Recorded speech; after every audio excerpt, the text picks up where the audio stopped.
and welcome back to my channel. Today we're going to be doing a video of 1-star reviews of my favourite books, or books that I've rated 5 stars in the year of 2025. We've got 6 books to get into. I'm super excited to see if we can find any ridiculously unhinged reviews. But before we get into that, if you haven't subscribed already, make sure you do and press that notification bell so that you get notified every time I upload. First up we have The Toll by Neil Schusterman. Now this is book 3 in the Arc of Scythe series. This was really unique to me. It's a YA dystopian fantasy and I really enjoyed it. I think I rated the first book 4 stars and then I rated Thunderhead and The Toll 5. I personally absolutely loved it. I will let you in on a secret though. I DNF'd Gleanings, which was book 4, which is like a series of short stories. This is the conclusion of the main story, but yeah, I wasn't a fan. But I still bought the Illumicrate special editions that are up on my shelf and I absolutely adore them. And we just ignore the fact that I DNF'd Gleanings. But let's have a look at some of the reviews. As you can see, I rated this 5 stars. But let's have a look at the 1-star ratings. I'm hoping that there's going to be some kind of unhinged ones, but I doubt it because there isn't very many. Oh, we're not doing this one because look at the length of it. Do I normally rate DNFs? No, this is an exception. I DNF'd 150 pages in. 150 pages of content far ramped up from the other 2 books. Was it really necessary to make me question for 2 whole chapters whether Schusterman was implying a sex scene or not? Like, bruh, you killed someone with a tuning fork, chopped someone's head off and then glued it back onto somebody else's body. Just state the thing. 150 pages of characters I didn't know. 150 pages where my anger turned up and up and up. Okay. Why is this book so stupid? Why? Oh, sorry, I can't deal. This is insane. Like, why couldn't there be a different villain from book 2 to 3? Why? I don't want to say too much of it in case, like, it gives it away, but that is insane. I'm angry, I'm not pleased. I love Scythe with all my heart. I disliked Thunderhead because it took what was brilliant about Scythe and made it down to a subpar, ordinary YA dystopian. But this book, it took Scythe's brilliance and chucked it in a trash can, burned it and scattered its ashes on a cigarette tray to be thrown out with the garbage. Oh god, that's amazing. Why are they all so long? These people have opinions, man. Well, that was disappointing. Probably my most disappointing book of the year. I absolutely loved Scythe when I read it, though I still had a few problems with it. And with the ending of Thunderhead, I was fully prepared for this to be my favourite book of the series. Now I'm questioning if this book and Scythe were even written by the same person. Wow. Okay, let's try and see if we can find some short ones. This one has a gif in it. I like that. The moment the heroes flee the scene, you know you read the book for nothing. God, they're all so long. Why do we always bring politics into books? I felt like I was reading CNN column. He pushes a hardcore liberal narrative, very distasteful, which sucks because I was actually enjoying the main story plot. Like, I mean, I know nothing about politics, but like, why? Why? DNF page 308, I tried so hard. People are ranting super hard about this book. I didn't realise it was that polarising. I can't believe I was so excited for this tripe. I enjoy stories from fiction authors, not political commentaries. Did I completely miss, like, a massive part of this book? Because I have no idea what they're talking about. Maybe it's because I'm not American. Cannot believe this was written by the same author who wrote Scythe and Thunderhead, biggest disappointment of 2019. If I could give this book 0 stars, I would. Intolerable drivel. Like, did I read a completely different book? Wow. Lots of them are in different languages, so I can't read them. But I have to say, I love the fact that this entire video highlights the fact that books are opinions. Or, no, wait, let me rephrase that. People's opinions on books are different because the way people read books is different. So the author intends to write a story that is read in a specific way. But everybody's brain is different and we interpret all these different tiny micro parts of a book in different ways and becomes a story that we relate to in different ways. And I love that about reading. Some people get really opinionated on people's opinions, which is insane to me. But I'm intrigued as to what you guys think about reading and whether you think, if you don't like a book, will you just move on and forget about it? Or do you get really like irate about a book? I'm intrigued. Let me know. That was The Toll. So let's move on. Next, we have The Last Letter by Rebecca Yarros. Now this, I think, is potentially my favourite romance of all time. Potentially. I'm not sure. It's up there anyway. It's like top 3 at least. I'm intrigued as to what people have to say about this. I rated this 5 stars. All of Rebecca Yarros's romances are military romances. I always write all of my notes in my reading journal because I have the memory of a goldfish and we need to be able to remember what we think about books to be able to talk about them. I write it all down. When did I even read The Last Letter? Wait a second. I know how to figure this out. It was in February. I read this in February this year. This is why I make notes. I read this a while ago. This is a military romance. It's enemies to lover and it's found family. However, it does have triggers in it for childhood cancer. And what I would say is that this is probably the easiest 5 stars I've ever given. In fact, this is my review. Easiest 5 stars I've ever given. This book is incredible. It's raw and real, but still manages to fill you with hope. I knew this would be sad, but I did not expect the part that absolutely broke me. Rebecca's writing is honestly something else. I won't forget this book anytime soon. Now, that is true. I have not forgotten what happened in this book, and when I say it hits you right from the first couple of chapters, and then you have this story where you kind of assume what's going to happen, and then it's like she pulls the rug from under your feet and you're like, what the hell just happened? And like it just left me completely floored. And when I say I cried absolute tears at this book, in fact I've actually bought a special edition of this because I love it so much. When is that due out? I don't know actually, but let's have a look at the last letter. Okay, so if you've read this book, then you know the last 10% are garbage. Are garbage or is garbage? This one just says, are you fucking kidding me? Spoilers ahead, you've been warned. Ella is a bitch. There, I said it. Bro, you hid the fact. I can't say the rest of it, but wow, like that's just insane. A lot of them do so many spoilers, which is annoying because I can't read those out, but this one's okay. So I'm not a quitter and I finished this book. Also, why am I not a quitter? I should have quit. There are many tragic moments in this book, but I kind of felt nothing. Okay, so the last 10% or so of the book I felt something. My eyes got teary and all, but I don't get what the purpose of that last tragic thing, just to make readers cry. It gave nothing to the story. I would say even took away something. There wasn't much to take away, but still. Majority of the time I was just forcefully pushing myself to finish this book. Happy it's over and I will never have to read another word of this story. Small joys of life. This is the most cheesy, corny and outright ridiculous book I've ever read. I'm actually furious I sat through 450 pages of this. Let me spare you. Everyone is sick, everyone is dying tragically, but it's okay because it's just fate. Cue the most unrealistic love and interest to ever live, Beckett Gentry, to be the cherry on top of this book. If I was trying to write a book to make fun of books that women are stereotyped to love, this would be the product. Yuck. Yeah. I mean, it is kind of... What romances aren't cheesy and corny, though? I mean, oh, actually, no. I didn't find it cheesy and corny. Unless I like cheesy and corny. I'm not questioning my taste. I absolutely love the book. But again, opinions are opinions, guys. I love the fact that people hate this book and I love it. For the love of God and all things happy, do not read this book. Writing is subpar, followed by at least 200 pages of melodramatic won't they, will they, all to crush your soul in the last 3-ish chapters. So just don't. To be fair, that is an accurate representation, but it depends whether you like that or not, you know? You might love it, you might hate it. What else we got? I wouldn't even call that a twist. These people are so dumb and whiny and creepy. Whoa, wait. I'm confused. I wanted to give 5 stars, but the ending was heart-wrenching and I wouldn't read it again, so I gave 4. But the ending was so horrible and so emotional and so messed up to do that to the characters that I have put 1. This book is 5 stars until the end. Please, if you are affected by emotional endings, do not read this book. Do not read this book until you are in the mood to cry. And I don't feel bad for giving 1 star just because of the ending. If I were to write a book with such an inhumane ending, I would deserve it. Maybe I'm only used to happy endings, but I've also read books like this one and there's always hope at the end. This ending was hopeless and unexpected and by far the worst ending I've ever read. So that's why. So wait, the ending made you give it 1 star? I mean, I'm intrigued. Like, how do people rate their books? Like, I find rating books really difficult and such a personal thing, because for me personally, if a book makes me feel something, even if I absolutely hate a character or if I get really mad at a character or it makes me super happy or makes me cry, if it's made me feel something and it's evoked an emotion in me, I see that as like an excellent book and I will give it 5 stars. Like for me, 5 stars is a feeling. It's not like a set of characteristics that a book has to hit in order to get 5 stars. It's not the literary genius of that author. It can be written like absolute shit, but if it made me feel something, I'm like, that's a great book. But that's me personally. That's how I rate books and that's how I love them. And so the last letter made me feel I cried on TikTok reading sprints. I was live reading the end of this book and I sobbed my little heart out. Little heart. And I don't normally cry at books. Not very often. I've cried at a couple, but not very often. And that killed me. So I gave it 5 stars for that reason. But apparently it can crush other people and make them give it 1. I only finished it because I used an Audible credit for it. May have lost some brain cells along the way. I like that one.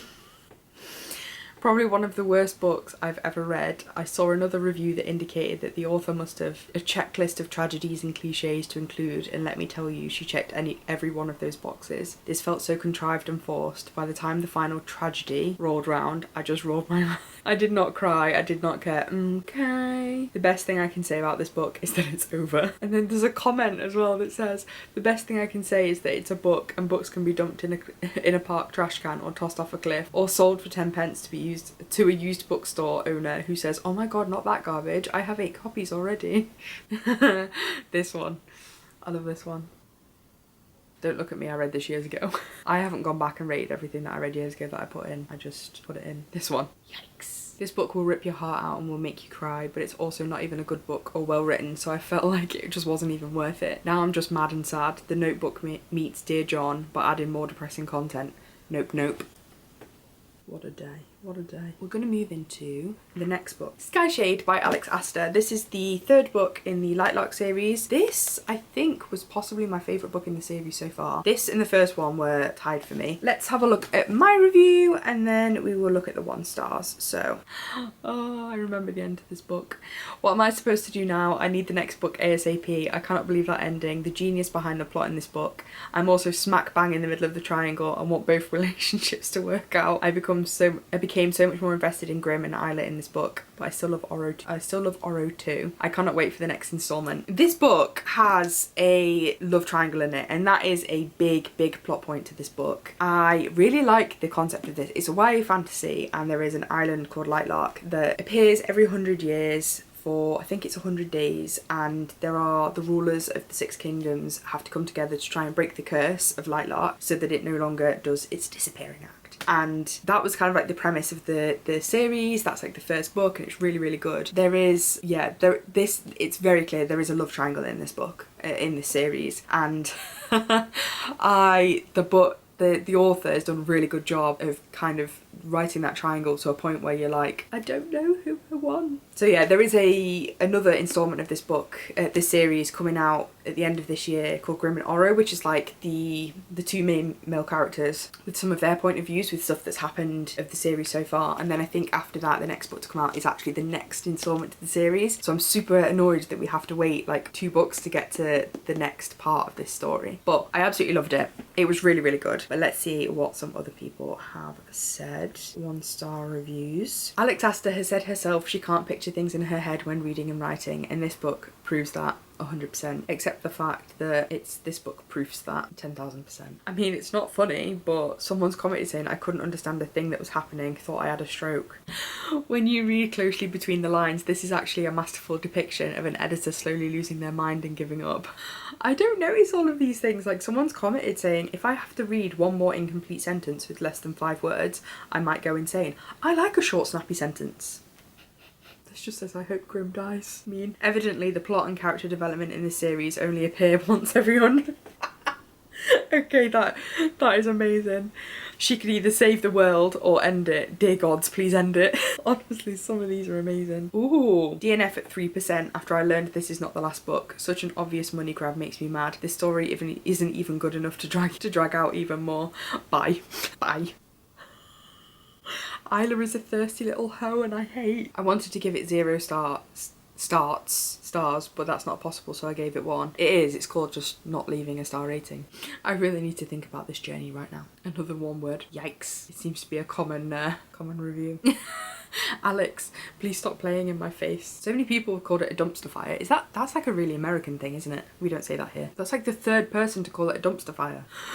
Oh, 1.5. Grimm deserves better. Brackets. Me. Oh. See, I think, and this is a very interesting thing actually that I've just noticed, a lot of people are saying that they couldn't visualise 80% of what was happening because the writing was so scattered. And a lot of people have said it's clear that, obviously Alex has said that she can't visualise, and people have said it's clear in her writing. Now, for me, I have aphantasia, so I can't visualise when I read. I just read the words. I can picture things in my head that I've seen before, but I can't imagine something that I've never seen. So for me, I don't see that as an issue because I just read the words. I don't know, that's kind of crazy. So maybe that's why I don't see it when other people see it. Okay, right, so let's move on to the next book, which is The Rebel Witch by Kristen Ciccarelli. I absolutely loved Crimson Moth and The Rebel Witch. I actually think that The Rebel Witch is it better than The Crimson Moth? Yeah, I think it is better. I think it is. Even though I rate them both 5 stars, I do think that this one is better. But I know that this has divided opinions. So let's read the reviews. Rebel Witch. Helps if you spell it correctly, not Regal Witch. Okay, so my very bad review. Wow, I absolutely love this book. I literally ate this up so quickly. The writing's so easy to follow and I adore both Gideon and Rune. The enemies to lovers slow burn was back and even better in this book, and it was action packed. I did guess what was coming most of the time, but it didn't take anything away from me. I still enjoyed the twists throughout. A lot of people don't like it when they can get the twist before it happens, but for me, that's like I enjoy that because I'm like, got it, guessed it, did it. And like the second it like clicks into place for me, I'm like, oh wait, no, this is what's gonna happen. In fact, I did that yesterday reading Diabound. I text my bestie Doe and I was like, because she's read it before, I was like, these are my theories. And she was like, I ain't telling you anything. And I'm like, because I got it right. And she was like, I'm not spoiling it. I'm like, I don't want you to tell me whether it happens or not. I just want to know, or I want you to know that these are my theories and when they're right. So I really enjoyed that, but a lot of people don't enjoy that. So 1 star. Here we go. How many 1-star reviews as I thought. The first book is a standalone, and this, just ignore. This might be the most ridiculous book I've ever read. Rune and Gideon were insufferable and the plot was utter chaos. The amazing heartless hunter walked so Rebel Witch could run, preferably far away from my eyes so I never have to read this shit again. Did AI write this? It's so weird because Heartless Hunter is the first one in America, but for us it's the Crimson Moth. I'm not sure why they're called different things in different countries, but 0 stars. Both main characters were complete idiots. The first book was riddled with plot holes, narrative gaps and eye-roll worthy conveniences. And unfortunately, Rebel Witch carries over many of the same flaws. Still, I was in the mood for a light, low-effort read, and this delivered, even if I couldn't stop cringing every time Rune, aka the Master of Deceit, lied like a 5-year-old caught with a cookie. Full review to come if I don't get lazy. Update. I got lazy. So I love that because they're in the mood for a light, low-effort read, and it delivered, but gave it 1 star. The amount of complaints and issues I have with this book are insane. Didn't elaborate. Oh, the mighty have fallen. I'm free! Thank God it's over. Making the Crimson Moth a weak bitch just so that she can be saved by a man is a frail move, Kristen. Oh, chained, back in chains, changed, released again, chained, released again. Oh look, I'm getting excited seeing his chest. No, I hate him. No, I love him. No, I hate him. No, I love him. Oh, and by the way, while these bullets fly at us, let's talk about having children. Ha If it was tagged as comedy, I'd give it 5 stars. Do you know what? Kind of true. Last but certainly not least is this bad boy, Onyx Storm by Rebecca Yarros. This book divides opinions, so I'm hoping there's going to be some really good 1-star reviews for this one. I rate this 5 stars, but I have to admit, I don't know how I feel about this book anymore. I loved it at the time when I was reading it, but compared to the first book, I don't feel like it was better than it. No, I feel like it was better written than the first 2 books. I feel like it was better written. Do I feel the same way about it than I did the first book? No, but I think that's because of when I read it. When I read Fourth Wing, it was very much at the beginning of my fantasy journey, and I absolutely loved it, like just absolutely loved it, and I gave it 5 stars, and then I gave the second one 5 stars. But if I read them now, having read as many fantasy books as I have, would I still rate them 5 stars? I'm not sure. But obviously I read this one this year and it's better than the other 2, so I couldn't rate it lower because the other ones were rated 5 stars. So I don't know, I have a lot of feelings about this book, but I did really enjoy it, hence why I have the special edition. And I am very intrigued to see where the next one goes. But I'm really intrigued to see what people have said because I feel like there's gonna be some spicy reviews in there. So I need Imogen to use her powers and wipe all my memories from this shit. You'll only know that if you've read it. This one says, sending hate from Ohio. I'm begging you, please stop writing. I'm all for banning books if this is the only one. Wouldn't wish this atrocity on my worst enemy. It genuinely makes me want to never pick up another book ever again. ChatGPT is so bad at writing, but Rebecca Yarros is even worse. DNF 0%. Oh, what's this one? Update, read the book. This was the absolute stupidest ending. This whole book was poorly written. I've lost all faith in the book community. How is this a bestseller and so highly regarded? There are so many plot holes and redundant banter. I'm so irritated that I actually gave it a redeeming chase. Really gives AI vibes. My Hoover has more chemistry with fallen hairs behind the couch than Violet and Xaden. I'm just going to pretend I've never read it. Please play along. This person literally just put, wait, these 1-star reviews are cracking me up. LMAO. Legit, me too. I was reading them and dying laughing. You've never even read it and still gave it 1 star. How embarrassing. Actually, to be honest, I agree with that. If you've never read a book, why are you rating it? And I also disagree with people that have never rated it, rating it 5 stars because they love the author or they know the person or whatever. Like, don't skew the stats like that, you know? Sometimes you read a book and then immediately regret that life choice. This was one of those times. I love that. Love it when someone writes something hateful and then puts like a little heart at the end. I wish you never started writing to begin with. Just in case it numbs the blow a little, you know? I can't wait to invest some more of my time to shit on this book.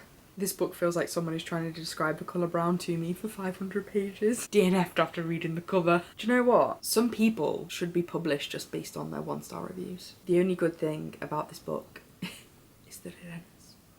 And on that note, we're going to end the video here. No, that was really shit. And on that note, we're going to end this video here. So if you've enjoyed this video, please make sure you give it a little thumbs up. Make sure you're subscribed and turn that notification bell on so you can find out the next time I upload. And make sure you comment and tell me which of these reviews you enjoyed the most, or let me know a book that you think I would like to read that I would rate 5 stars. There are lots of other people maybe would give 1 because I'm intrigued. Thanks for watching, guys. Bye.